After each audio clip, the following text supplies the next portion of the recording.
అండి ఇవాళ పెసరపప్పుతో బిర్యానీ చేసుకుంటున్నాం. ఇదండి పెసరపప్పు, పచ్చిమిరపకాయ ముక్కలు, కరివేపాకు, కస్తూరి మేతి, బిర్యానీ ఆకు, యాలకులు, లవంగాలు, మరాఠీ మొగ్గ, దాల్చిన చెక్క, మిరియాలు, అల్లం వెల్లుల్లి పేస్టు, కోసి పెట్టుకున్న టమాటా ముక్కలు, ఉల్లిపాయ ముక్కలు, జీలకర్ర పొడి, ధనియాల పొడి. హాయ్ అండి, ఎందుకండి స్టవ్ వెలిగించి గిన్నె పెట్టాం కదా. ఇప్పుడు ఒక స్పూన్ నెయ్యి వేస్తున్నాను.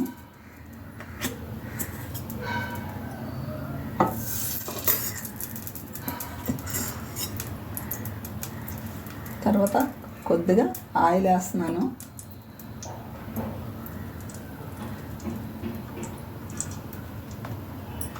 ఆయిల్ వేడెక్కింది కదా, బిర్యానీ ఆకు వేస్తున్నాను.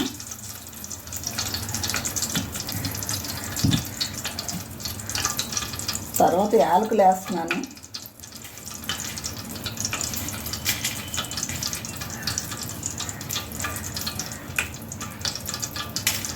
తర్వాత దాల్చిన చెక్క వేస్తున్నాను. తర్వాత మరాఠీ మొగ్గలు వేస్తున్నాను. లవంగాలు వేస్తున్నాను. ఇప్పుడు కొద్దిగా మిరియాలు వేస్తున్నాను.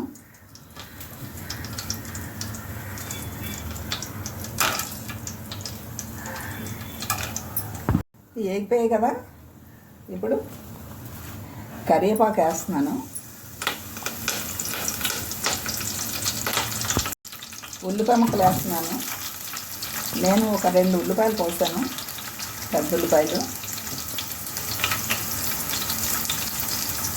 వేగిపోయాయి కదా, ఇప్పుడు పచ్చిమిరపకాయ ముక్కలు వేస్తున్నాను. నేను ఒక 10 పచ్చిమిరపకాయలు పోసాను.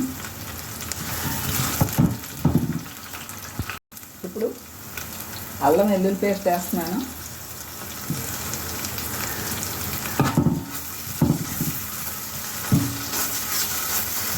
ఇది ఇంట్లో తయారు చేసుకున్నాడేనండి. నేను ఒక స్పూన్నర వేసాను అల్లం. వేగిపోయాయి కదా, ఇప్పుడు 1/2 కేజీ పెసరపప్పుది.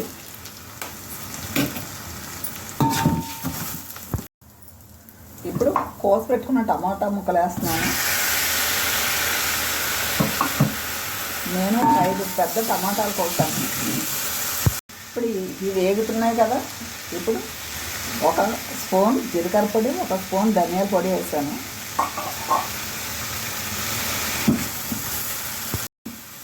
ఇప్పుడు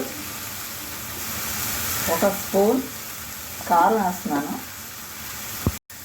ఉప్పు కూడా వేస్తున్నాను. సరిపోతే మళ్ళీ వేస్తానండి. అండి నేను ఇదే పప్పుతో బియ్యం వేసానండి, 3 కప్పులు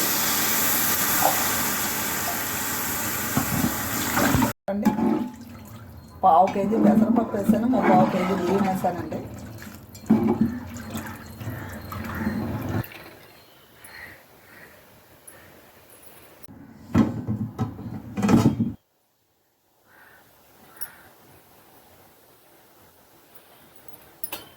అండి మరుగుతుంది కదా,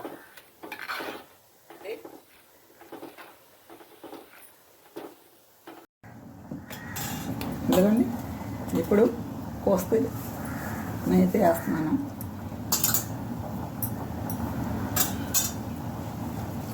తర్వాత కడుగు నానబెట్టుకున్నాం కదండి బియ్యం, అవి వేసేస్తున్నాను.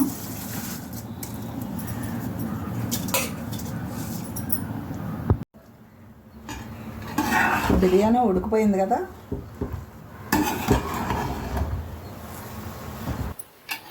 మంచి స్మెల్ వస్తుందండి. పెసరపప్పు వేసాం కదా, అందుకనండి నెయ్యి పెసరపప్పు వేసాం కదా.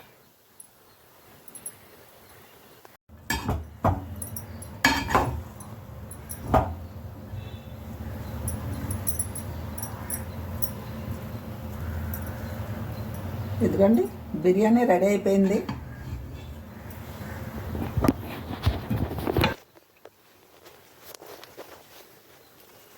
ఇది చాలా బాగుంటుందండి, మీరు కూడా ట్రై చేయండి. పెసరపప్పు టమాటో బిర్యానీ. మీకు నచ్చితే ఒక లైక్ కొట్టండి, సబ్స్క్రైబ్ చేసుకోండి.